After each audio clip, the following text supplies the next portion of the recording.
estando con el tema de docentes que comentabas, Alejandro y vos, Mónica, a mí me surge la pregunta de la relación entre los docentes y los padres. Antes, digamos, por lo menos, ya me queda poco pelo, el docente ejercía la autoridad que los padres la ejercían. Incuestionable. Absolutamente. Sí. Y hoy hay casos que han llegado a la justicia.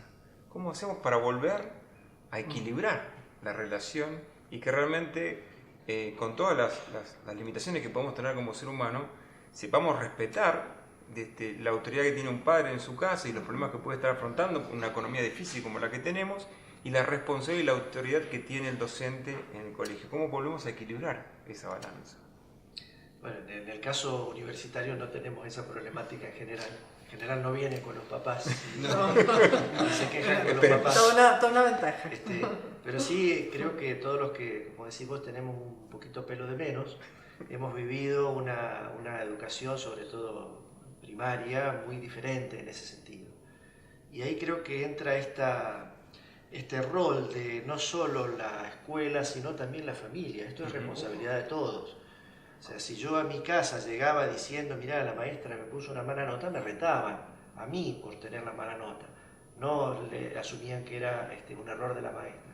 Que a lo mejor en algún caso lo podría ser, pero creo que este trabajo lo tenemos que hacer entre todos. No creo que desde la escuela ni con una normativa, una ley que diga, no, de ahora en adelante se nos va a respetar como corresponde. No creo que sea por ahí el camino. Creo que forma parte de toda esta crisis como sociedad que tenemos en nuestro país y en el mundo. Esto no es solo de la Argentina, pasa en muchos lugares, en los cuales se cultiva poco el respeto, se cultiva poco el escuchar al otro, se cultiva poco el entender de que el otro puede pensar distinto y que eso no es malo, no hay ningún problema. Cuando esa cultura del respeto se permea desde la familia, yo creo que salen hijos que respetan. Cuando eso no se permea de la familia y lo ven que hasta en manifestaciones institucionales, políticas, civiles, de su vida diaria, vale más el insulto que el respeto por la opinión del otro, y ese chico va a tener ese mismo rol. Ese mismo comportamiento. Creo que más pasa por la educación como sociedad que por algo que pueda solucionarse desde el punto de vista del sistema educativo. Siempre volvemos a la relación de la comunidad, ¿verdad? ¿No? Al vínculo social. Claro, sí, me parece. Es que la comunidad no puede ser ajena a la institución educativa. La institución educativa es un medio que le pone el Estado para darle formación y contenidos a los chicos. La comunidad la hace la sociedad y la escuela tiene que atraer a los padres.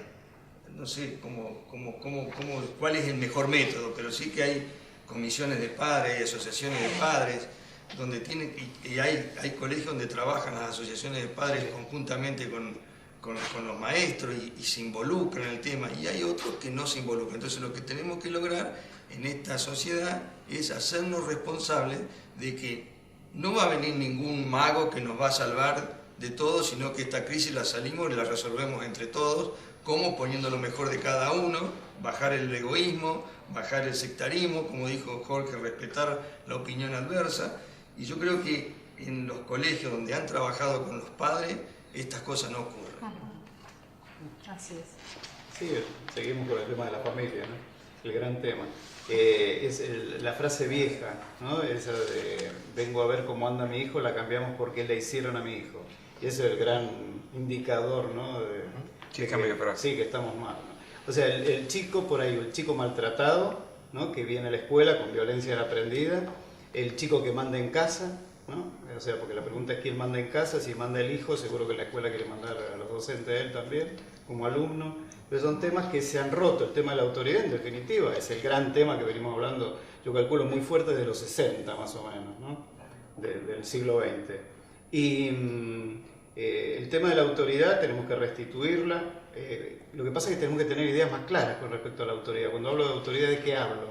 ¿No? Autoridad, por poner un concepto así muy, muy amplio, una persona o una institución que defiende valores con competencia. Y cuando hablamos de valores sonamos, porque por ahí no compartimos los mismos valores, y ese es el tema, ¿no? Me parece que en esto estamos. La pregunta hoy sería, los adultos, ¿en qué hoy somos autoridad? ¿En qué somos autoridad frente a los chicos? ¿No? Porque hoy están buscándose ellos mismos como referentes, ¿no? Ya no nos miran, ¿no? Desde ya. A los adultos. Entonces recuperar un poco eso. que tiene que ver con toda una generaciones, ¿no? Que nos incluimos los con menos pelo, yo me prendo con eso, ¿no? Los de menos pelo. Que, claro, que... Vamos a hacer un hashtag para No, ponernos pero en que el- la- Sacado los pelos. Yo zafo. No, en la foto tiene que haber Photoshop, seguro. Bueno, pero voy a esto, ¿no? Hay dos estudios que se hicieron que nos pintan cómo somos los argentinos. Uno en el 2006 y otro que se hizo muy parecido en el 2014. El primero se terminó llamando Argentina una sociedad nómica. O sea, a ver, el 82%, por ejemplo, decía los argentinos somos desobedientes y transgresores. No los chicos, decía, los argentinos somos desobedientes y transgresores. Y cuando les preguntan, ¿y usted no? Yo no. Volvemos a lo del tercer excluido, ¿no es cierto? Nosotros no tenemos nada que ver. Pero había una, ¿no?, que decía que era una afirmación, y había que poner pues, si se aceptaba o no, que era los argentinos nos llevamos bien los unos con los otros. Y respuesta positiva fue 1%. Y después le decimos a los chicos que se porten bien. Vuelvo a esto, ¿no? Claro. O sea, tenemos que tener una mirada muy crítica de nosotros mismos, porque los chicos están aprendiendo todo el tiempo, los están mirando y están aprendiendo todo el tiempo. Entonces, cuando uno habla de crisis de valores, estamos hablando de ponernos de acuerdo con los valores y de hacernos cargo de esos valores, ¿no?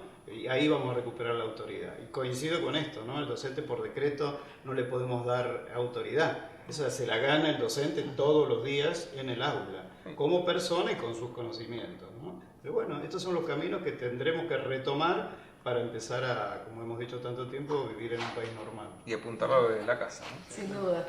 Mónica. Hace unos años atrás escribí un libro sobre la relación familia-escuela que se llama Padres en Fuga. Y era un poco la situación que yo venía investigando en la universidad, era la ruptura de este vínculo porque había expectativas cruzadas. Es decir, los padres esperamos de la escuela algo que la escuela no es, y la escuela espera algo de los padres que los padres no somos.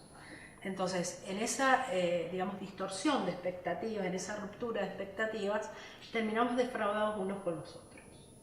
Y a veces esa situación digamos, de discrepancia de lo que esperamos, la resolvemos a través de lo que han ido señalando, de reacciones de autodefensa, de violencia, de hostilidad y no de diálogo. Entonces, las relaciones entre la familia y la escuela mejoran indudablemente, como dijo el ingeniero, cuando hay una relación y los padres saben que pueden esperar de la escuela, y la escuela también sabe que puede esperar de los papás y puede colaborar. También hay una erosión de las figuras de autoridad. Para los chicos cada vez más difícil encontrar figuras o referentes de autoridad, y eso también pone a la escuela en una situación de jaque, porque uno en la familia lo maneja, pues tiene tal vez un adolescente, pero cuando uno tiene 30 es una situación bastante caótica. Y tratar de vincularse con los chicos desde otro lugar de autoridad, porque no vamos a volver a la autoridad antes. No vamos a recomponer la El autoridad. camino andado está andado. Vamos a tener que generar un nuevo modelo de autoridad basado digamos, en la capacidad de cuidar y acompañar a los chicos. Por eso, digamos, por lo menos en mi investigación, lo que me salía que las principales figuras de autoridad eran los abuelos. Exacto. Curiosamente, y los Y era el docentes. referente el abuelo. Era el abuelo, primero los abuelos, después los docentes y finalmente los padres. Entonces, hay evidentemente una retirada de los adultos en sus obligaciones y responsabilidades, digamos, de cuidado, de acompañamiento y de orientación a los chicos. Orientarlos hacia determinados órdenes de valores que son compartidos por lo menos socialmente.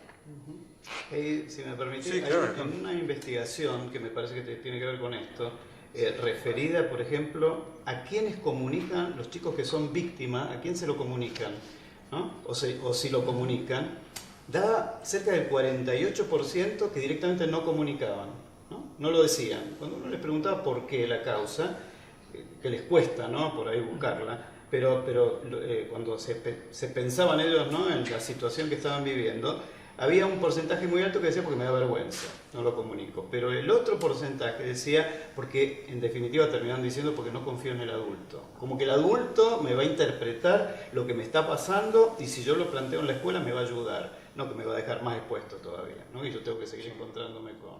Y los pocos que hablaban del tema y lo denunciaban, ¿con quién lo hablaban? Lo hablaban con compañeros o con amigos, que generalmente tenían poco, justamente por eso tenían problemas, ¿no? Y después, los adultos, a medida que iban creciendo, prácticamente cuando llegaban a los últimos años del secundario, ya directamente al adulto, Borrado. no existía. La verdad que hemos tenido un nivel de autocrítica muy alto, y hemos cubierto todos los ciclos o niveles, digamos, educativos. Yo me quedaba con algunas cosas que no sé si vale la pena la reflexión, Raúl, pero la verdad que vos decías, Mónica, y había escrito acá, digamos, tener un jardín y una primaria que dialogue y se relacione más con la comunidad, con una secundaria y con una universidad que incorpore más los problemas de los adolescentes, digamos, ¿sí? Que es un tema que no tocamos, y con propuestas formativas para que puedan participar activamente de la vida y no se sientan excluidos y haya, digamos, familias que tienen varias generaciones de gente excluida, digamos, ¿sí? Como muchas veces todo lo que tiene que ver con actividades que son de épocas, ¿no? Que pasa a lo largo y a lo ancho de todo el país.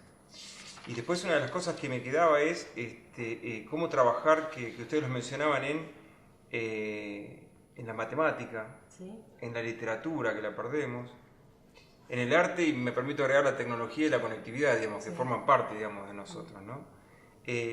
Y en algo que lo decían ustedes, cómo trabajar, o lo decías vos, Mónica, cómo trabajar con 30 chicos de cualquier edad. Y es en que tenemos que confiar en los educadores. Muchas veces ponemos en tela de juicio muchísimas cosas, pero hay que confiar y saber que cada uno en lo que hace entrega lo mejor de cada uno.